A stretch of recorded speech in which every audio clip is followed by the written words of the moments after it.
What do the games Onimusha, Dino Crisis, and Devil May Cry all have in common? Well, each of these classic franchises started their life as either a Resident Evil spin-off, sequel, or wannabe. These games helped to broaden the tried and true formula, all while introducing new elements, time periods, and scares. We've already taken a look at the Resident Evil franchise, but what did Electronic Gaming Monthly think of these turn-of-the-century offshoots? That's the question we're gonna answer today. Now, in case you're curious, Electronic Gaming Monthly reviewed 15 games across these three franchises. This means that they managed to hit all three of the Dino Crisis games, all of the mainline Onimusha games, and most of the Devil May Cry sequels. They basically only missed Devil May Cry 5, that controversial reboot, and the tactical Onimusha game. What we're going to do today is count down the best and worst games from all three of these franchises using Electronic Gaming Monthly's own words and scores.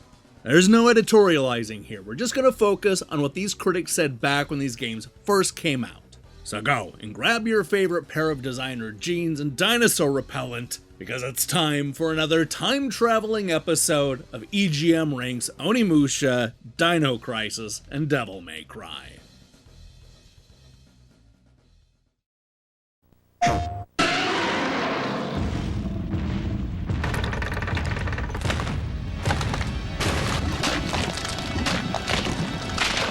Can you survive Dino Crisis? PlayStation. Alright, up first at number 15 is Dino Stalker on the PlayStation 2. Dino Stalker's fusion of light gun gameplay and free-roaming first-person shooter control is, if you'll excuse the pun, hit or miss.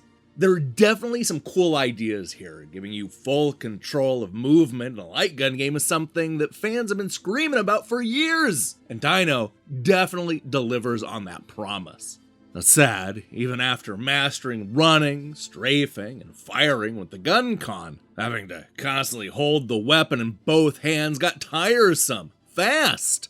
And despite its adventure game pretensions, Dino still suffers from annoying time limits and short overall length, pitfalls that plague many other light gun titles.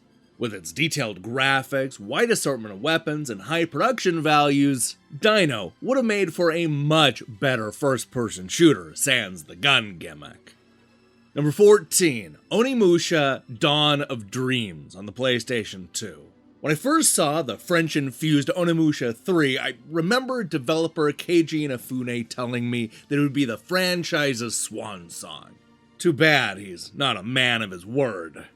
Dawn of Dreams makes a considerable amount of alterations to the soul-sucking action series. And while I'm cool with things changing, I'm not cool with the execution. Let's start with the new AI-controlled partners. Simply put, these warriors are total wussies. You can now swing the camera around using the right analog stick, but the viewpoint's set way too close to the character, and you know what that means? Lots of cheap hits from off-screen enemies. Don't let this one's slick presentation fool you. It's simply another title that looks good from afar, yet is far from good. Number 13, Dino Crisis 3 on the Xbox.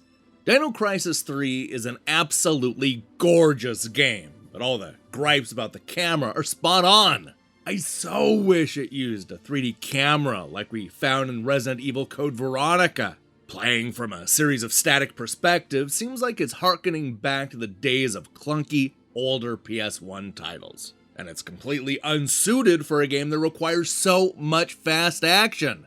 Vertigo-inducing viewpoints aside, the gameplay is solid. The addition of the jetpack is a neat, new gimmick to the series. But still, this Crisis feels like the vestigial remains of a genre that needed to evolve or die a long time ago. Number 12, Onimusha Blade Warriors on the PlayStation 2.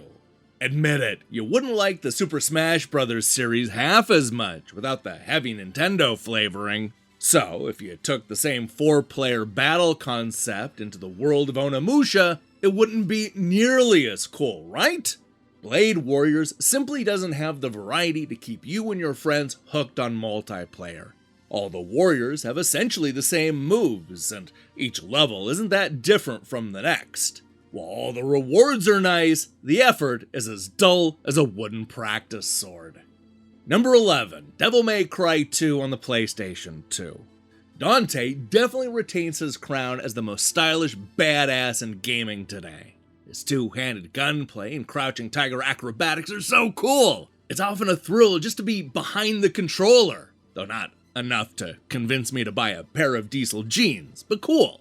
Too bad the game around him just can't match the same level of excitement. The story is awful, enemies and bosses lack imagination, and you won't find anything worth calling a puzzle. Slash, or endless blasting is as deep as it gets. Real technique is rarely necessary or useful, even on the harder settings. Devil May Cry 2 is solid as an easy, mindless action game, but as a fan of the original, I can't help feeling disappointed. Number 10, Genma Onimusha on the Xbox.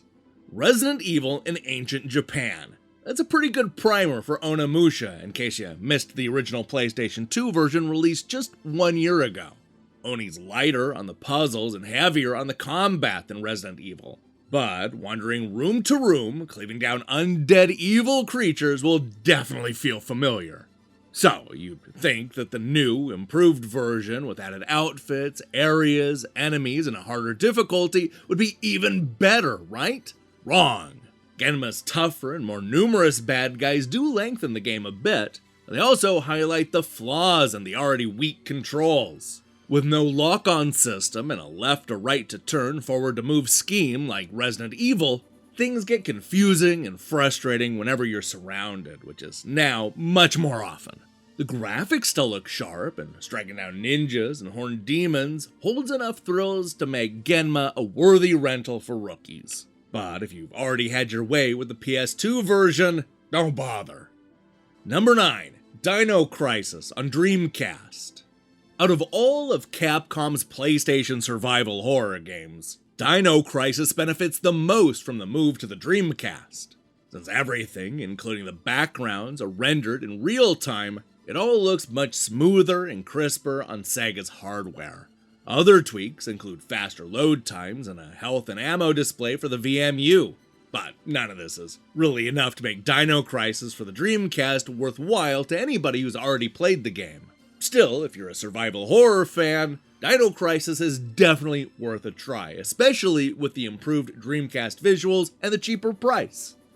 Number 8, Onimusha 2 Samurai's Destiny on PlayStation 2. It's easy to bag on Onimusha 2 because it's a sequel that doesn't innovate much beyond its predecessor. Strip away the AI partners, pseudo-adventuring, item swapping, and periodic brain-busting puzzles, and all you're left with is a basic hack-and-slash affair. After hours of eviscerating fiendish samurai zombies, however, I realized that sticking to Onimusha's action philosophy is a good thing, because dicing up the undead with your oversized Ginsu knife is a hell of a lot of fun. It's the fast gameplay that floats Onimusha 2, not the pretty graphics, digitized faces, or awesome production values.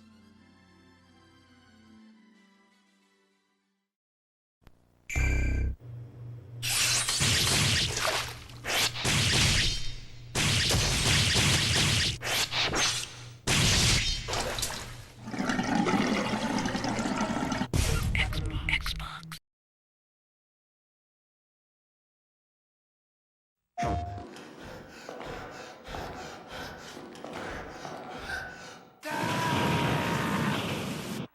目を覚ませ侍の DNA 鬼武者プレイステーション2から PlayStation. And we're back with number 7, Devil May Cry 3 Dante's Awakening on PlayStation 2. While the original Devil May Cry proved that 3D action adventures can be fast, tough, and beautiful, and its sequel proved that repetitive levels, dull bosses, and designer gene product placement could quickly sour the formula. With Devil May Cry 3, developer Capcom successfully brings back the series' rich gameplay and lush visuals, but also pumps up the challenge to near fatal levels. Devil May Cry 3 will mutilate beginners and vets alike. In fact, the game's so hard that you'll probably need to switch over to easy mode, which you unlock after the second brutal stage.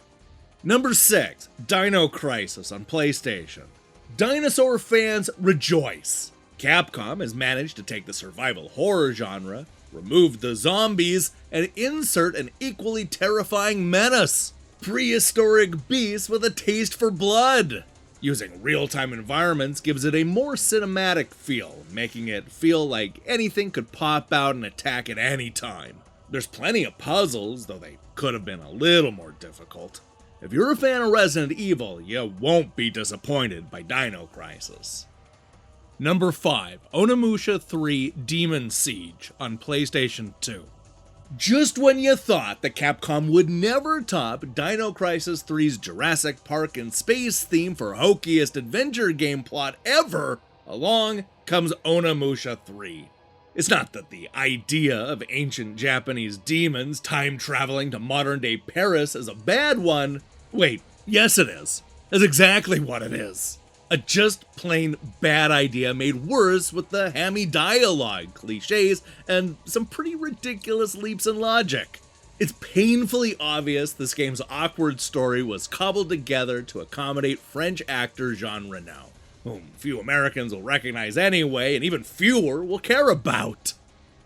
Number 4, Devil May Cry 4 on the Xbox 360 and PlayStation 3.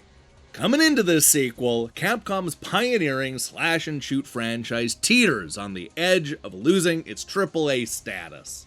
The last 2 games felt like slight missteps. Devil May Cry 2 was a lifeless, repetitive retread, while Devil May Cry 3's absurd difficulty curve made it impenetrably tough for most gamers. The good news? In many crucial ways, Devil May Cry 4 feels like the return to form that fans so desperately desire. But at the same time, an obnoxious design choice keeps it from being an unqualified success.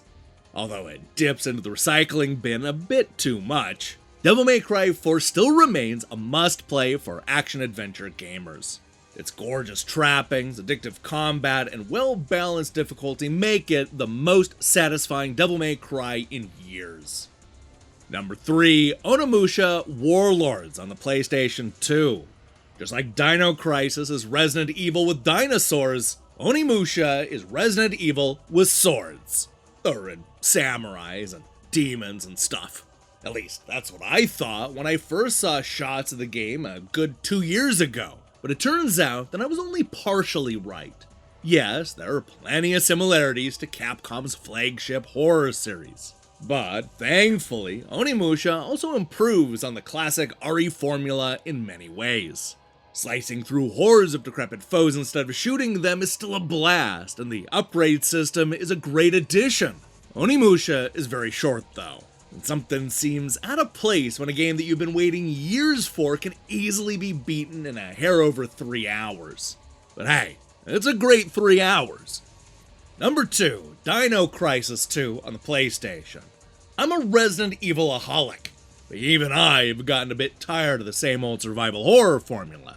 That's why I love Dino 2. The whole game has been rebuilt to revolve around the action-packed run-and-gun gameplay. Sure, that means that you sacrifice some of the slow, burning fear and almost all of the superior puzzles of the first game, but I was having too much fun blowing away the big lizards to really care. Capcom took some chances that really paid off. The first-person sections are great, and the underwater parts kick some serious ass. And you can jump! Finally! Graphics and sound are all top-notch as well. Almost makes up for Survivor. Almost. And finally, at number 1, Devil May Cry on the PlayStation 2. To the point, Devil May Cry is what Castlevania 3D should have been. Don't mind that Dante doesn't wield a whip, he kicks much demon ass and looks dope doing it.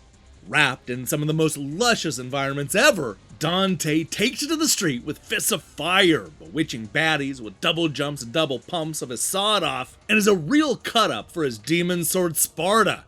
The camera is your worst enemy at times, with the switch from the usual Resident Evil control to the friendlier Mario 64 flavored setup makes up for it. Crazy whack dialogue aside, Devil May Cry is absolutely electrifying. Savor every hardcore bite.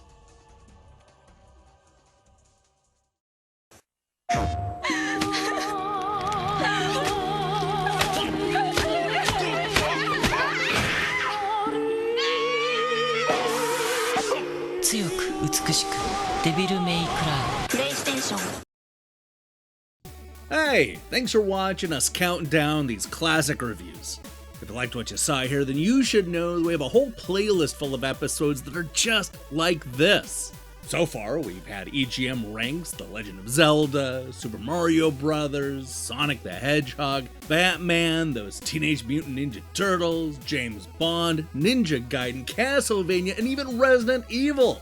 There are 39 episodes in all, which is a very doable binge.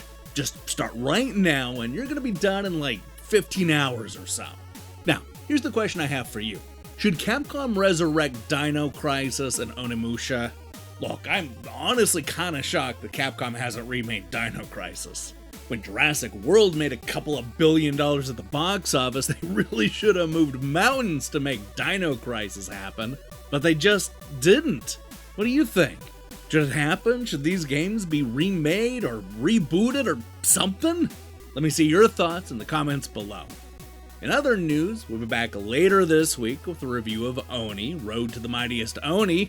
If that sounds good to you, then I strongly recommend you click that subscribe button and support what we're doing here. Until then,